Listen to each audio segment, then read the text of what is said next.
सदरील घटनेमध्ये सदरील व्यक्ती ही या अगोदर सुद्धा आमच्या शोरूमला येऊन अशाच पद्धतीचे व्हिडिओ शूटिंग आणि याचं त्यांनी केलेलं होतं आणि त्यावेळेस पण त्यांनी बराच वाद घातला होता. परंतु त्यावेळेस पण आम्ही त्यांनी सामंजस्याने आम्ही सदरील गोष्ट ही मिटवली होती. आणि त्यानंतर कालची जी घटना घडली त्यामध्ये तो व्हिडिओ शूटिंग करत होता म्हणून आम्ही त्याचा व्हिडिओ बंद करण्यासाठी पुढे गेलो आणि त्यांनी अचानक मी बेसावत असताना माझ्यावर हल्ला केला. त्यात माझा चष्मा बी तुटला, मला इथे थोडं लागलं पण, आणि त्या याच्यात मी पडलो. हा माझा चष्मा आहे जो की त्याच्या फाईटमुळे पूर्णपणे तुटून गेला, इथे पण तुटलेला आहे पहा.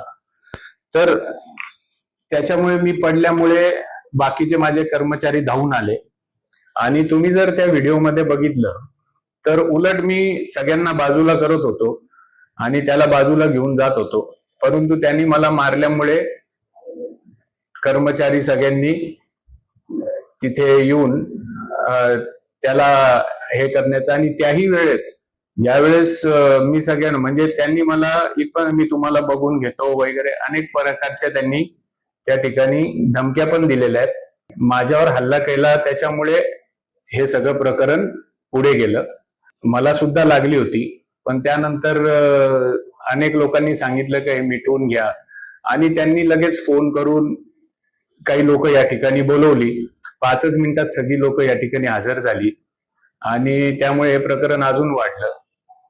त्यांच्या बरोबर आलेले नंतर ते एक महिला पण आल्या होत्या, त्यांनी प्रचंड आई बहिणीवरून शिवीगाळ आम्हाला चालू केली. त्यावेळेस पण मी त्यांना म्हटलं, ताई तुम्ही अशा शिव्या देऊ नका. आणि त्याच्यासाठी आमचे सगळे कर्मचारी सुद्धा त्या ठिकाणी होते, अनेक लोक होती. परंतु या सगळ्या गोष्टीचा मला एवढंच सांगायचंय का आम्ही असं कोणत्याही पद्धतीने आमच्या येणाऱ्या ग्राहकांवर असे हल्ले बिल्ले करत नाही.